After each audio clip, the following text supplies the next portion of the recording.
abrir los jueves a partir de las 9:30 la columna Pasado de Revoluciones, junto al importante historiador argentino, Mariano Cabral. Para nosotros es un honor, es un privilegio tener la oportunidad cada programa de poder estar en contacto con él. Así que nos disponemos a tomar contacto con él.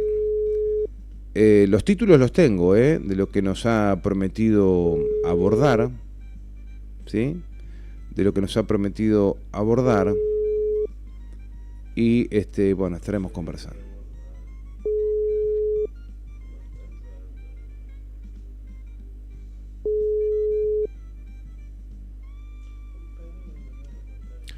¿Vamos en breve? No, hablemos, por supuesto. Bien. ¿Cómo estás, Mariano? Gracias por permitirnos abrir un nuevo capítulo de Pasado de Revoluciones. Tengo aquí anotado los temas que tenías pensado. Sí, claro, queremos seguir en este mes de mayo hablando de los antecedentes de la revolución, ya que el jueves que viene vamos a hablar del Cabildo Abierto del 22 de mayo, qué significó, dónde estuvo la presencia del pueblo en la Revolución de Mayo, y estuvimos el jueves pasado hablando de las invasiones inglesas. Te tengo en altavoz, Sergio, decime si está bien el audio, ¿no? Para la salida. Se escucha bien. Bueno, perfecto. Decía, hablamos el jueves pasado de lo que habían sido las invasiones inglesas, que ya dijimos, decimos tradicionalmente las invasiones inglesas, pero en realidad fue una sola invasión al Río de la Plata, con 2 ataques a Buenos Aires y con ataques múltiples a toda la costa de lo que actualmente es la República Oriental del Uruguay. Y en los cuales, en esos meses, el pueblo de Buenos Aires y de Montevideo se organizaron en milicias para defender su territorio. Y de esa organización, para defenderse de los invasores británicos, nace las fuerzas milicianas de Buenos Aires, y entre ellas el Cuerpo de Patricios, ¿no? Que, por supuesto, todos sabemos, tiene una participación protagónica luego en la Revolución. Entonces hoy lo que queríamos era hablar de hechos que están en intermedio entre las invasiones y la Revolución, una serie de hechos muy importantes ocurridos en el año anterior a la Revolución de Mayo, en 1809, y que tienen también un fuerte protagonismo popular. Yo creo que acá lo importante sobre todo es recordar, tener presente que en una situación de crisis mundial, porque estamos en un contexto, a principios del siglo XIX, en un contexto de guerra planetaria, ¿no? Producto de la Revolución Francesa y luego el proceso de ascenso de Napoleón, una disputa entre Gran Bretaña y Francia por los mercados del mundo, y al mismo tiempo en una revolución ideológica, cultural, vinculada con el surgimiento del liberalismo, los derechos personales, ¿no? La protección de el derecho a la opinión pública, la participación política, el derecho de la propiedad privada, la salvaguarda de la propiedad privada frente a los abusos del Estado, a lo que eran las consignas de la burguesía, que conocemos en general como el iluminismo, pero sobre todo el liberalismo político. ¿Bien? En ese contexto, el pueblo de Buenos Aires y de la Banda Oriental reaccionaron con una profunda participación política primero, ¿no? Ante la crisis que por ahí nos deja paralizados. Ahí tenemos una primera, me parece a mí, guía, un primer faro, ¿no? Que nos dice, bueno, en otros tiempos estas enormes crisis también se resolvieron en la medida en que hubo gran participación política. Organización popular, en este caso en la forma de milicias. Bien.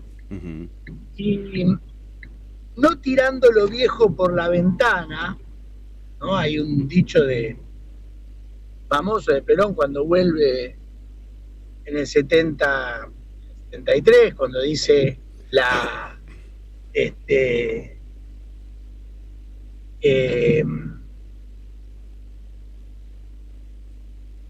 el recambio generacional, me sale, ayúdame ahí con la expresión. A ver.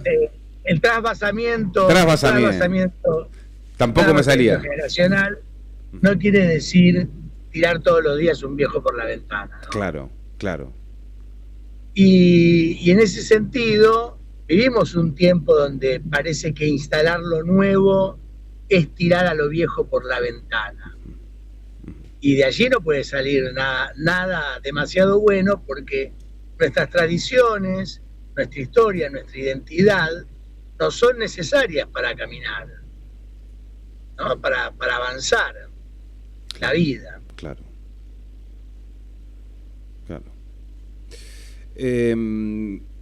Me decías que en 1809, entre las invasiones inglesas y la Revolución de Mayo, en ese contexto que nos estás marcando muy, muy detalladamente, se producen eventos importantes. Yo tengo marcada acá una fecha, vos te pido que me la corrijas en todo caso. Un hecho muy importante ocurrió el 1 de enero de 1809. Es una suerte de motín que se arma. Yo tengo, no sé, equivocado el concepto. El motín me imagino en un barco. El motín se puede armar en cualquier lugar. Sí, está bien. No sé por qué no sé por qué viene a... Es verdad. Pero vos fíjate que, por ejemplo, un motín, te traigo esta idea, porque también se usa mucho. El motín en el barco está claro, pero también está el motín en la cárcel. Bueno, ¿ves? Ahí va. El motín es toda rebelión contra las autoridades en un lugar determinado, circunscripto un motín, ¿no? A diferencia de una revolución o de una rebelión masiva, un motín es algo que está circunscripto. Y tal cual como decís, este año de 1809 empieza en el Río de la Plata con un hecho, ¿no? Como inaugurando el año, como dándole la bienvenida a lo que va a ser un año muy intenso, el llamado motín de Álzaga. Conocemos dos hechos en nuestra historia que llevan el nombre de Martín de Álzaga, ¿no? El motín de Álzaga y la sonada de Álzaga. Es lo mismo. Bueno, sí, en realidad se usa, mirá, te voy a decir, se usa más la idea de asonada para este hecho del que vamos a hablar ahora, porque es como un movimiento que intenta algo y se repliega luego, ¿no? En cambio, se habla también del motín de Álzaga cuando nos referimos a la acusación que contra Álzaga pesó en 1812, es decir, ya 2 años después de la Revolución de Mayo, de estar conspirando contra la revolución. Y ese hecho posterior va a ser el que va a estar al traste con la vida de Martín de Álzaga. No van a ser fusilados él y varios españoles en Buenos Aires. Pero este primer motín, este primer alzamiento de 1809, es un alzamiento que lo que busca es crear lo que hubiera sido nuestra primera junta de gobierno, porque lo que quiere Álzaga en 1809 es crear una junta de gobierno en Buenos Aires. Entonces uno podría pensar, bueno, entonces es un independentista. No, por el contrario, él quiere crear una junta que asegure el poder para el sector conservador del gobierno español en América y en España, ¿no? Es decir, frenar el enorme poder popular que había cobrado las clases bajas a través de su enrolamiento en la milicia. Esto que era visto por mucha de esa gente que era llamada la gente decente, ¿no? La burguesía mercantil, esa pequeña burguesía ilustrada. También, Mariano, también había gente bien en esa época. Claro, por supuesto, la gente decente, ¿no? Claro. Era la categoría que se usaba, ¿no? Hablar de gente decente, a diferencia de la plebe. Claro. ¿No? Y esa gente decente que en buena parte había colaborado con la presencia inglesa, porque pensó que allí iban a hacer buenos negocios, ¿no? Buena parte de esa burguesía mercantil. Digamos que la presencia inglesa dividió a esa clase decente entre los que apoyaron y los que no. En cambio, la plebe toda unánimemente se mantuvo en contra, ¿no? Ahí vemos, por ejemplo, una diferencia notable. Bueno, Martín de Álzaga es de los que no apoyó. Espera que voy a sacar el altavoz porque estoy pasando por una obra y hay bastante ruido. Bueno. Te decía, ahora arranca el semáforo y pongo de vuelta en altavoz porque tampoco puedo manejar con el teléfono en la mano. Claro. Pero sí, estamos portándonos bien. Sí, pero igual con el altavoz no se escucha tránsito, ¿eh? Ah, ¿no? Bueno. No, se escucha tu voz. Entonces ahora lo pongo de vuelta en altavoz. Te decía, Martín de Álzaga, de todas maneras, por ejemplo, como comerciante, fue de los que se opuso a la invasión inglesa, ¿no? Y financió y demás. Pero vamos a este hecho de 1809. En definitiva, ¿qué es lo que pasa? Álzaga quiere que se cree una junta conservadora en Buenos Aires.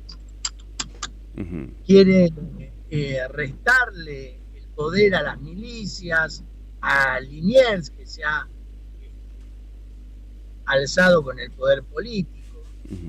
Creo que alguna vez lo comenté en tu programa. Liniers no estaba muy contento con esa situación.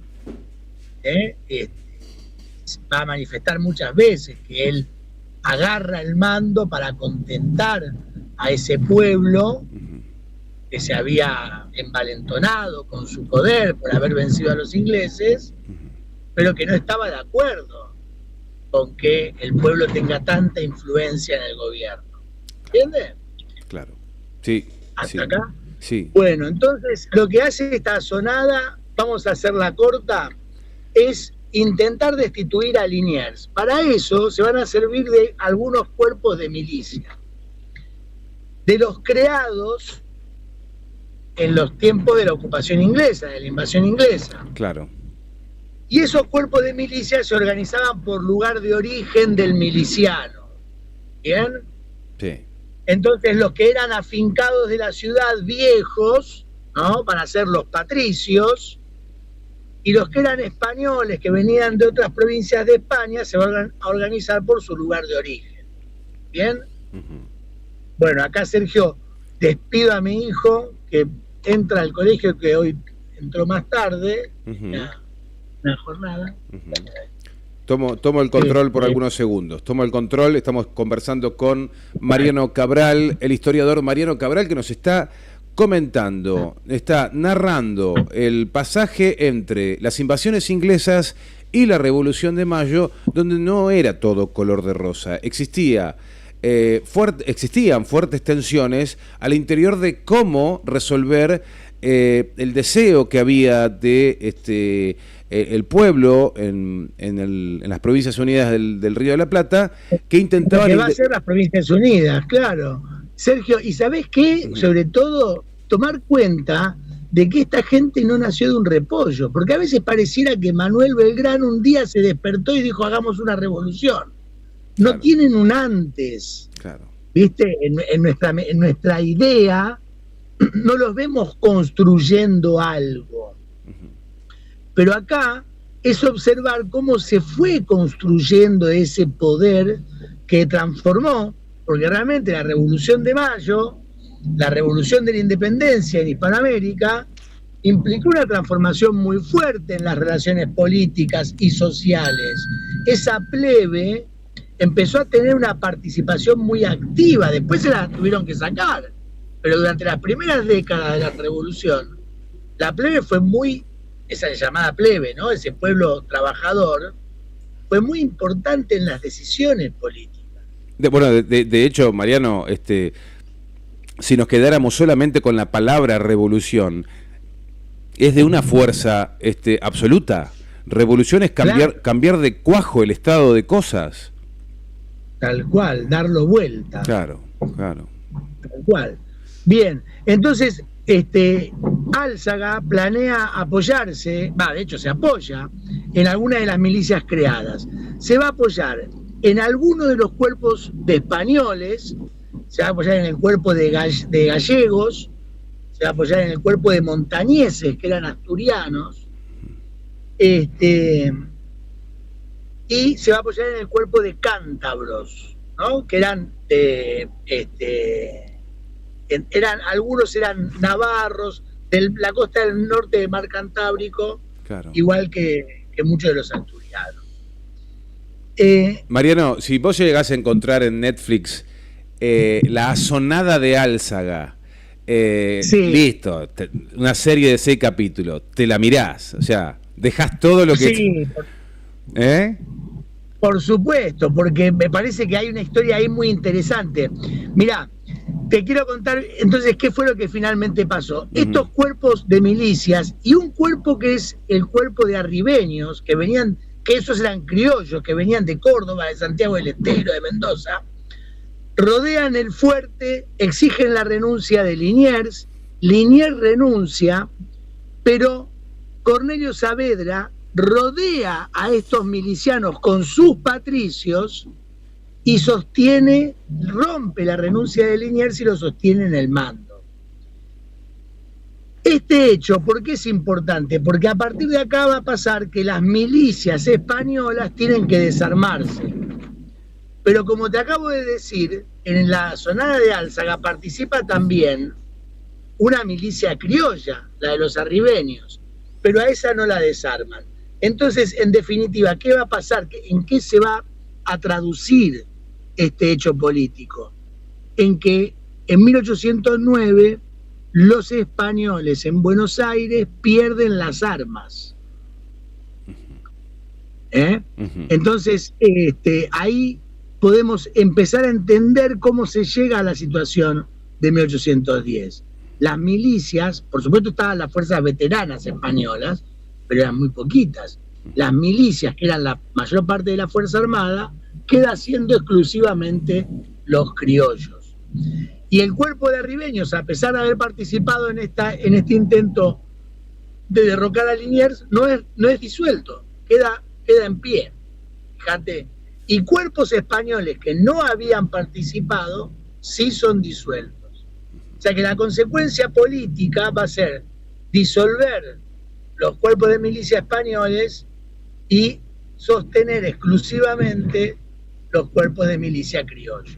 Bien. Eso fue básicamente la Asonada de Álzaga de 1809, 1 de enero. Pero también ese mismo año, a mediados de año, hay otro 25 de mayo, ¿no? Muy cerca. Todos hablamos, ¿cómo? Muy cerca de acá hubo otro 25 de mayo, ¿no?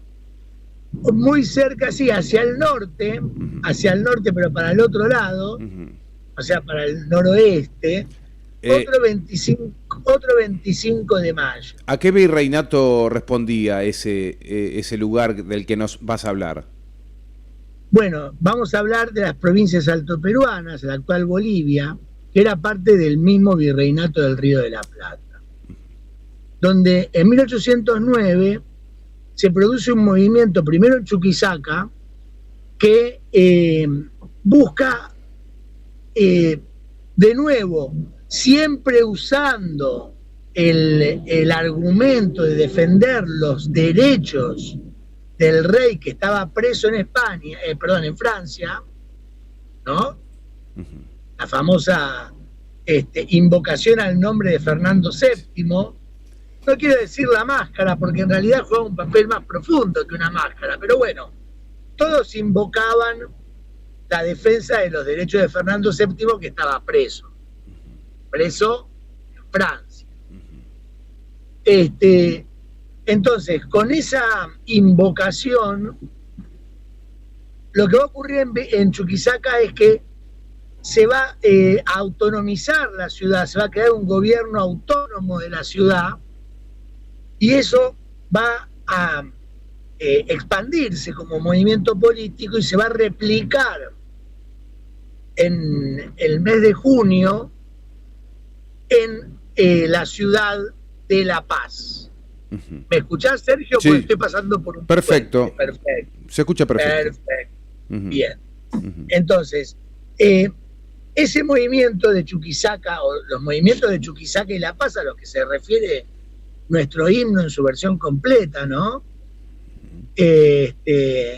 Son movimientos que van a crear gobiernos autónomos, una junta de gobierno en La Paz, por ejemplo, invocando la figura de Fernando VII, pero suscitando un acompañamiento popular muy intenso. Y esto es lo que me interesa nuevamente, ¿no? El acompañamiento popular, tanto el que hubo en el 1 de enero de 1809, la participación de la milicia de patricios, que era la más numerosa, la más populosa y la que incluía más porciones de la clase plebeya, ¿no? Que en Buenos Aires había desarmado a las milicias españolas, y en el Alto Perú un movimiento que se va a iniciar como un debate dentro de los órganos de gobierno formales de Chuquisaca, y que va a terminar teniendo el acompañamiento de la población, tanto criolla como indígena, como mestiza de la ciudad. En Chuquisaca primero y expandiéndose a La Paz después. Y en estos dos movimientos, donde tal vez en ambas ciudades, en Chuquisaca y La Paz, no teníamos una presencia tan destacada del pueblo en las milicias, porque no había ocurrido un hecho como el de las invasiones inglesas, ¿no?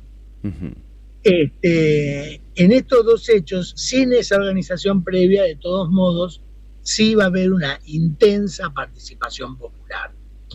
Tanto, por ejemplo, la población indígena, como en un momento determinado en que la represión avanza contra Chuquisaca, fundamentalmente. Chuquisaca, que es la ciudad que actualmente se llama Sucre, en Bolivia, ¿no? Sucre, sí. Claro. Sí. A veces nos cuesta ubicarla, Chuquisaca, porque es una ciudad que cambió muchas veces de nombre, pero hoy en día se llama Sucre. Entonces decía, cuando viene la represión en Chuquisaca, un alzamiento general de las mujeres de Chuquisaca, que salen a la calle a detener el avance de la reacción contra los revolucionarios, contra los alzados. Entonces, tanto la población indígena que va a sumarse a ese movimiento que se inicia incluso en el claustro universitario, se inicia entre los intelectuales de Chuquisaca, y luego el gran lanzamiento de las mujeres de Chuquisaca, que van a marcar ese momento histórico, también nos señalan la participación popular, la enorme participación popular que tuvieron estos dos hechos. Y con eso lo que queremos es, señalar, reafirmar que la revolución no nació de un repollo, que lo que estaba en juego no es necesariamente la identidad argentina, porque Argentina como país no existía, pero sí la identidad de un pueblo que tal vez era más extenso, ¿no? Que nuestro pueblo argentino, que era el pueblo americano, ¿no? Americanos convocó Manuel Belgrano, americanos convocó luego José de San Martín, americanos era la consigna que levantaba el cura Hidalgo en México. Es decir, siempre va a ser americanos el nombre de ese pueblo al que van a llamar a la revolución. Y con estos episodios que hemos recorrido hoy, queremos señalar cómo en el año 1809 ya nos dice que americanos, tanto del Río de la Plata como del Alto Perú, son los pueblos que están sublevados en la víspera de 1810. Impecable. Impecable, Mariano, y también queda, en la superficie, ¿no? Las condiciones estaban dadas, el pueblo estaba reclamando una transformación y un gesto de libertario, ¿no? De independencia. Qué pena que nos han robado esa palabra, libertario, qué hermosa palabra, y ahora remite a otras cosas. Y mirá, Sergio, yo no sé, pero imagino que como vos y como buena parte de la audiencia, me eduqué escuchando esa palabra para referirse a los anarquistas, claro, pero no a los anarcocapitalistas o cualquier invento estrambótico que se escucha hoy en día, no, a aquellos que pensando en la condición humana, la explotación del hombre sobre el hombre, ¿no?